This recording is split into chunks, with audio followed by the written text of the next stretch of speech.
ఓం మహాగణాధిపతయే నమః. ఓం గురుభ్యో నమః. ఓం శ్రీమాత్రే నమః. పరమేశ్వర స్వరూపమైనటువంటి జ్యోతిష, వాస్తు మరియు ఇతర అనేకమైనటువంటి శాస్త్రములను మనకు అందించినటువంటి మనుషులకి నమస్కారం. హయగ్రీవ హయగ్రీవ హయగ్రీవేతియోపదే తస్య నిస్సరతే వాణీ జన్మన్యా ప్రవాహవత్. అరుణాం కరుణాతరంగితాక్షీం ధృతపాశాంకుశపుష్పబాణచాపాం అనిమాదివిరావృతాం మయూకైః అహమిత్యేవ విభావయే భవానీ శ్రీమాత్రే నమః. చాలామంది నాకు వాట్సాప్లో కానీ లేనట్లయితే మెసేజెస్లో కానీ పెడుతున్నటువంటి మెసేజ్ ఏమిటి అంటే, ఏమండి మాకు అష్టమి శని నడుస్తుంది, అర్ధాష్టమి శని నడుస్తుంది, అదేవిధంగా ఏలినాడు శని నడుస్తుంది, దీని నుంచి బయటపడడానికి ఏదైనా మార్గం ఉందా?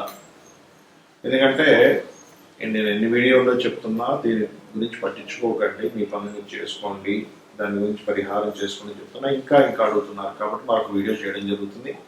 అంటే మొట్టమొదటిగా అసలు అర్ధాష్టమి శని ఎవరికి జరుగుతుంది అంటే వృశ్చికం వారికి జరుగుతుంది. అష్టమ శని కర్కాటకం వారికి, ఏలినాడు శని ప్రత్యేకంగా ఇప్పుడు మకరము, కుంభము, మీనము వీరికి జరుగుతుంది. అదేవిధంగా ఒక్కొక్కరికి ఇంతింత కాలం ఉంది. ఈ కాలం ఎవరెవరికి ఎంతెంత ఉంది, అందులో ప్రధానంగా మనం మొన్న ఒక వీడియోలో చెప్పుకున్నాం. ఈ 45 days ప్రధానంగా ఏ విషయాల పట్ల కొంత జాగ్రత్తగా ఉండాలి. అదేవిధంగా ఈ శని యొక్క ప్రభావం వల్ల ఏ రెమెడీస్ చేసుకోవాలి, ఇవన్నీ కూడా మనం ఒక్కొక్క రాశిపరంగా చెప్పుకుందాం. మీనం వారికి జస్ట్ ఎంటర్ అయిందంటే ఒక సంవత్సరం అయింది ఎంటర్ అయ్యింది శని. ఇంకొక 6.5 సంవత్సరాలు, 7.5 సంవత్సరాల్లో సంవత్సరం అయిపోయిందండి. ఇంకొక 6.5 సంవత్సరాలు ఉంది. వీరికి ఏంటంటే అమ్మో ఇంకా 6.5 సంవత్సరాలు ఎలా గడపాలండి? మీరు బాగా అర్థం చేసుకోండి. ఎలా గడపాలి అని ఒక్కసారి మన పిఎం మోడీ గారిని గుర్తు చేసుకోండి. ఆయనకి వృశ్చిక రాశి, చక్కగా ఈ 7.5 సంవత్సరాలు పిఎంగా ఉన్నాడు కదా. మరి పిఎంఏ చేసినటువంటి ఏలినాడు శని మనం చేసే చిన్న చిన్న పనులకు ఎందుకంటే ఇబ్బంది పెడతారు అనేది ఒక్కసారి ఆలోచించాలి. కాకపోతే ఒకటి జాగ్రత్తలు కూడా తీసుకోవాలి. ఇక్కడ ఏమిటి ఆ జాగ్రత్తలు? మొట్టమొదటిగా మీకు ఇప్పుడు ఇక్కడ జరుగుతున్నటువంటి స్థానంలో మీనం వారికి ఖర్చులు, ఇన్వెస్ట్మెంట్స్, దేనికి ఎంత ఖర్చు పెడుతున్నాము, ఈ ఖర్చు వల్ల ఎటువంటి ఫలితాలు వస్తాయి అనేటువంటిది ఒక క్లారిటీ ఉండాలి. గుర్తుపెట్టుకోండి, ఈ ఖర్చు వల్ల ఎటువంటి ఫలితాలు వస్తాయి, ఈ ఖర్చు అనవసరంగా ఎక్కువ పెడుతున్నాము, రూపాయి దగ్గర 10 రూపాయలు పెడుతున్నాము. ఎందుకంటే ఇలాంటివే జరుగుతూ ఉంటాయి సర్వసాధారణంగా ఈ యొక్క మీనం వారికి. అయితే నేను ఇక్కడ లాస్ట్లో ఎండింగ్లో చెప్తాను, దీనికి పర్టికులర్గా ఇది ఖచ్చితంగా ఇలాగే పనిచేస్తున్నాయి అంటారు. వీడియో ఆఖరి వరకు చూస్తే మీకు అర్థం అవుతుంది. అలా ఖర్చు విషయంలో మెయిన్గా జాగ్రత్తగా ఉండండి. విదేశాలకు వెళ్ళేటువంటి విషయాల్లో కొంత జాగ్రత్తగా ఉండండి. ఒక్కోసారి ఏం జరుగుతుంటుందంటే ఏదో హడావిడిగా వెళ్ళిపోతాం, విదేశాల్లో ఎవరో ఏదో ఛాన్సెస్ అన్నారు, మేము వెళ్ళిపోయానని అంటాం. ఇలా చూస్తే అక్కడికి వెళ్ళాక కొంత ఇబ్బంది పడాల్సి వస్తుంది. So long journeys. ఎందుకంటే శని భగవానుడు కదా 12వ స్థానాధిపతి, 12లో ఉన్నాడు. ఒక రకంగా ఏ అధిపతి ఆ రాశిలో ఉంటే జాతకరీత్యా మంచిది. దాన్ని ఏమంటారంటే విపరీత రాజ్యోగం అంటారు. అష్టమాధిపతి అష్టమంలోని, షష్టమాధిపతి షష్టంలోని, ద్వాదశాధిపతి ద్వాదశంలో ఉంటే విపరీత రాజ్యోగం అంటారు. దాన్ని విపరీతంగా కలిసి వస్తున్నట్టు వారికి. మరి ఇక్కడ ఖర్చులు, ఇన్వెస్ట్మెంట్స్తో పాటు మరి మంచిదో జరుగుతుంది అంటారు కదా. ఏమిటా మంచి? ఈ సమయంలో గుర్తుపెట్టుకోండి. ఒకటి, మీరు ఏదైనా స్వయం కృషితో ప్రాపర్టీస్ కొనుక్కోవాలి అని అనుకుంటే కొనుక్కోలు చేసేటువంటి యోగాన్ని ఇస్తుంది. అందులో ఎటువంటి సందేహం లేదు. అలాగే మొదటి 45 రోజులు, ఇక్కడి నుంచి ఒక 45 రోజులు మాత్రం మీరు తండ్రి గారి ఆస్తికి సంబంధించిన విషయంలోని, ఇన్వెస్ట్మెంట్స్ విషయంలో చాలా జాగ్రత్తగా ఉంటుంది. ఎందుకు అంటే మీకు 12వ స్థానంలో ఉన్న శని మీద కుజుడు దృష్టి ఉంది. కుజుడు శని పరస్పరము డిఫరెంట్ ఎనర్జీస్. ఇది బాగా అర్థం చేసుకోండి. వీళ్ళిద్దరూ శత్రువులు కాదు, వీళ్ళిద్దరు ఎనర్జీస్ ఇస్ డిఫరెంట్. ఎలాగా అంటే ఒక నిప్పు మీద నీరు వేస్తే నీకు పారిపోతుంది.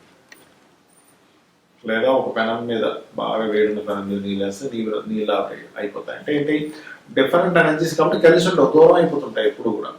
ఇది వస్తే అది వెళ్ళిపోతుంది, అది వస్తే ఇది వెళ్ళిపోతుంది. దూరం అయిపోయే ఎనర్జీస్ పరస్పరం వీక్షించుకుంటాయి. అలాంటప్పుడు ఏంటి, దాని పరిణామం ఆ జాతకుడికి ఆ భావం మీద పర్ఫెక్ట్గా ఉంటుంది. కాబట్టి ఈ యొక్క విషయాన్ని గుర్తుపెట్టుకోండి. ఇక మీరు చేయవలసిన రెమెడీ ఏమిటి, ఇక్కడ ప్రధానంగా వాకింగ్ ఎక్కువగా చేయండి, నువ్వులు దానంగా ఇవ్వండి. ముఖ్యంగా ఏజ్డ్ పర్సన్స్కి ఏదైనా దానాలు ఇవ్వండి, రోడ్డు మీద తిరిగే వాళ్ళకి అది లేదు చక్కగా పనిచేస్తుంది. అయితే ఇక్కడ చాలా మందికి డౌట్ ఏంటంటే, నాకు రాసి తెలియదు, లగ్నం తెలియదు, ఏమీ తెలియదు, నాకు ఇక్కడ ఏలినాడ్స్ నడుస్తుందో నడవట్లేదో, అర్ధాష్టమస్ నడుస్తుందో నడవట్లేదు, అష్టమస్ నడుస్తుందో ఏం అర్థం కావట్లేదండి అంటుంటారు. అలాంటి వాళ్ళు కొన్ని సింటమ్స్ని బేస్ చేసుకొని మీరు అర్థం చేసుకోవచ్చు. ఏమిటి ఆ సింటమ్స్ అంటే, ఏ పనైనా మీకు ఆలస్యం అవుతుంది అనుకోండి. అయితే కొంతమంది పేరు రీత్యా కూడా చూసుకుంటారు, బట్ పేరు రీత్యా మొదటి అక్షరాన్ని తీసుకొని నక్షత్రాన్ని బేస్ చేసుకొని చెప్పేది కొంతవరకే పనిచేస్తుంది. కానీ మీకు ప్రతిదీ ఆలస్యం అవుతుంది. ఇక్కడ రెండు విషయాలు, ఆలస్యం అవడమా, ఆటంకం కలగడమా. ఆటంకం కలుగుతుంది అంటే దట్ ఈస్ డిఫరెంట్, ఆలస్యం అవుతుంది అంటే దట్ ఈస్ డిఫరెంట్. ఆలస్యం అవుతున్నాయి ఎక్కువగా అష్టమి అర్థం. అలాంటప్పుడు మీరు చేయాల్సింది ఏమిటి అంటే, ముఖ్యంగా గుర్తుపెట్టుకోండి, మీరు కాళికా అమ్మవారి యొక్క ఆరాధన చేయండి ఎక్కువగా ఆలస్యం అవుతుంది అంటే. అదేవిధంగా అభిషేకం చేయండి. అభిషేకం కనుక చేసినట్లయితే కూడా మీకు ఈ అష్టమ శని ప్రభావం తగ్గుతుంది.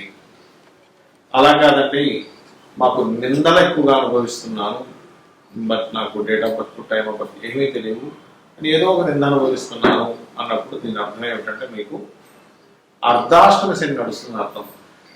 అర్ధాష్టమం అంటే 4th హౌస్ అని ఇచ్చే ఫలితాలన్నీ కూడా నిందలిస్తూ ఉంటాడు, పెట్టుకోండి, అనుభవిస్తున్నారు అర్థం. అలా కాదు, మాకు ఖర్చులు ఎక్కువగా అవుతున్నాయి అని అన్నప్పుడు ఏమిటి అంటే, మీరు మీ జన్మజాతక చక్రంలో, అంటే మీకు డేట్ ఆఫ్ బర్త్ తెలియదు కానీ మీ జన్మజాతక చక్రంలో ఏమిటంటే, మీకు 12వ స్థానంలో శని జరుగుతున్నాడు అర్థం. అదేవిధంగా మీకు ఏనాడు శనిలో జన్మశని నడుస్తున్నాడు అనుకోండి. అలాంటప్పుడు ఏమవుతుంది, వృధా ప్రయాణాలు అవుతూ ఉంటాయి, అంటే ఎక్కువగా తిరుగుతూ ఉంటారు. అలా కాదండి, మాకు ధన విషయంలో ఎక్కువగా రావాల్సిన ధనం రావట్లేదు, ఆగుతూ ఉంది, స్లో అవుతుంది ధన విషయంలో, కుటుంబ విషయాల్లో, ఒక మాట విషయంలో అన్నప్పుడు దాని అర్థం ఏంటి అంటే, మీరు పర్టికులర్ గా అర్థం చేసుకోవాల్సి ఇక్కడ గమనించాల్సింది, శని 2వ భావంలో ఉండేటువంటి ఫలితాలు ఇస్తున్నాను. అప్పుడు మీరు చేయవలసింది ఏంటి అంటే, జన్మశని చేసేటప్పుడేమో అంటే వృధా ప్రయాణాలు అవుతున్నాయి అన్నప్పుడు వాకింగ్ ఎక్కువగా చేయండి. ధన సంబంధించిన విషయం ఎక్కువ ఇబ్బంది అవుతుంది అన్నప్పుడు, అంటే మీ డేట్ ఆఫ్ బర్త్ తెలియదు కానీ ధన విషయంలో పర్టికులర్గా అవుతున్నాయి అన్నప్పుడు గోవుకి బెల్లం తిరిగించండి. ఇప్పుడు పర్టికులర్గా మీ జన్మజాతకంలో ఏంటో తెలియనప్పుడు చేయాల్సినటువంటి గుర్తుపెట్టుకోండి. అయితే ఇక్కడ చాలా మందికి ఉన్న సందేహం ఏంటంటే, ఏమంటే నిజంగానే ఏలినాడు శని, అష్టమ శని, అర్ధాష్టమ శనిలో ఖచ్చితంగా ఇబ్బంది పడతాను అంటే, ఖచ్చితంగా ఇబ్బంది పడతారనేటువంటిది ఎప్పుడు డిసైడ్ చేయాలి అంటే, మీ పర్సనల్ చార్ట్లో మీ గ్రహాలు ఏ గ్రహం ఏ పోర్ట్ఫోలియో ఉంది, శని ఏ ఫలితాలను ఇవ్వడానికి కనెక్ట్ అయి ఉన్నాడు ఈజ్ మోస్ట్ ఇంపార్టెంట్ పెట్టుకోండి. ఎందుకంటే ఒక 50,000 జాతకాలు తీసుకొని, అర్ధాష్టమ శని, అష్టమ శని, ఏలినాడు శని జాతకాలు తీసుకొని రీసెర్చ్ చేస్తే కనుక పర్ఫెక్ట్గా తెలిసేది ఏంటి అంటే, మీ శని భగవానుడు ఎక్కడున్నాడు మీ జన్మజాతకంలో, ఇప్పుడు తిరుగుతున్నటువంటి శని భగవానుడు మీ యొక్క జాతకంలో ఉన్నటువంటి పోర్ట్ఫోలియోస్ని దేన్ని అందిస్తున్నాడు ఈజ్ మోస్ట్ ఇంపార్టెంట్. కర్మ అంటారు దాన్ని, కర్మకారకుడు గుర్తుపెట్టుకోండి. కర్మకారకుడు మనం అంటూ ఉంటాం చూసాం, నా కర్మ ఇలా ఉంది అంటూ ఉంటారు. అదేవిధంగా ఈశ్వరుడు మీ యొక్క పాప పుణ్యాలను లెక్కగట్టి ఫలితం ఇస్తూ ఉంటాడు అంటుంటారు, మీరు వినే ఉంటారు. ఆ ఈశ్వరుడు ఫలితం ఇచ్చేటువంటి దాంట్లో శని భగవానుడి ద్వారా ఇచ్చే ఫలితాలు ఏంటంటే పక్కాగా మీ కర్మలో ఉన్నటువంటి దాన్ని ఇవ్వడము, అదొక క్యాలిక్యులేషన్, అదొక సాఫ్ట్వేర్.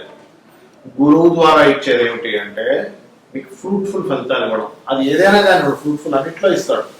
మీరు సమాజంలో ఎదగడం కానివ్వండి, ధనం కానివ్వండి, తమ్ముళ్ళు అన్నదమ్ములతో కానివ్వండి, ఆస్తుల పరంగా కానివ్వండి, సంతానం పరంగా కానివ్వండి, రుణాల ద్వారా కొంతమంది అప్పులు ఇచ్చి పొందుతూ ఉంటారు, అలా కానివ్వండి, భార్య రూపంలో కానివ్వండి, కొంతమంది ఆకస్మికంగా లాటరీ కొడుతూ ఉంటారు, వాళ్ళకి కానివ్వండి, తండ్రి ద్వారా కానివ్వండి, వృత్తి ద్వారా కానివ్వండి, ఇన్వెస్ట్మెంట్స్ ద్వారా కానివ్వండి, వ్యాపారం ద్వారా కానివ్వండి. అంటే ఏంటి, ఈ జూపిటర్ ఎంటర్ అయ్యి అక్కడ రిజల్ట్ ఇస్తారు, గుర్తుపెట్టుకోండి. ఆ రకంగా వస్తూ ఉంటుంది. అలాగే మరొకటి ఏంటంటే ఇక్కడ వీటితో పాటు ఈ గ్రహాల యొక్క స్థితి చూసుకొని మీరు ఆలోచించాలి. అంతేగాని ఏళ్ళనాడు శని వచ్చేసిందని కంగారు పడడం, అష్టమి శని వచ్చేసిందని కంగారు పడడం, అష్టమి అర్ధార్థం శని వచ్చింది కంగారు పడడం చేయకండి. ఎందుకంటే నేను ఒక 50,000 జాతకాల మీద రీసెర్చ్ చేసి చెప్తున్నటువంటి అంశం ఇది. కాబట్టి ఎందుకు ఇంత పక్కాగా చెప్తున్నానంటే మనము మనసులో ఏదైతే తదేకంగా ఆలోచిస్తూ ఉంటామో, ఇది ఇలా అయితే ఇలా అయిపోతుందేమో, నేను ఇలా మునిగిపోతున్నాను, నేను కంగారు చేయకండి. గ్రహాలు, శని భగవానుడు కావచ్చు, గ్రహాలు వీళ్ళెవరు శాడిస్ట్ ఏం కాదు, మన కర్మ బట్టి ఆ గ్రహాలు అక్కడ ఉంటాయి. కాబట్టి అన్నిటికంటే అద్భుతమైనటువంటిది మీకు ఇవాళ చెప్తాను. అంటే ఏ శని నడుస్తున్నా, ఏ నడుస్తున్నా కానీ చండీ పారాయణం చేయండి. చండీ పెట్టుకొని చక్కగా కళ్ళు మూసుకొని కూర్చొని వినండి ఒకసారి. దీనివల్ల ఏం జరుగుతుంది, చండీ అమ్మవారు డైరెక్ట్గా వచ్చి మనం ఏం కష్టపడకుండా డబ్బులు ఇస్తుందా కాదు, మీరు కష్టపడే కష్టానికి ఫలితం వచ్చేలా చేస్తున్నాం అమ్మవారు. కష్టపడకుండా ఎవరు ఇవ్వరు, ఎందుకంటే కష్టపడడమే భగవంతుడు. భగవంతుడు కష్టపడడం అంటే అర్థం చేసుకోవాల్సింది ఏంటంటే మీరు ప్రయత్నం చేయడానికి, మీరు ముందుకు కదలడానికి ఉన్న శక్తే భగవంతుడు. మీరు ప్రయత్నం చేస్తున్నారు, ఆ ప్రయత్నం ఎలా చేయగలుగుతారండి? కదలలేకుండా ఉంటే చేయగలుగుతారా? చేయలేక రాయి కదలగలుగుతుందా? లేదు కదా. మనం కదలగలుగుతున్నాం, మాట్లాడగలుగుతున్నాం, వినగలుగుతున్నాం, పని చేయగలుగుతున్నాం. దాని వెనకాల ఉన్న శక్తి అమ్మవారు. అది అర్థం చేసుకున్నట్లయితే మీకు మీ సమస్యలన్నీ కూడా తీరుతాయి. శ్రీమాత్రేయం.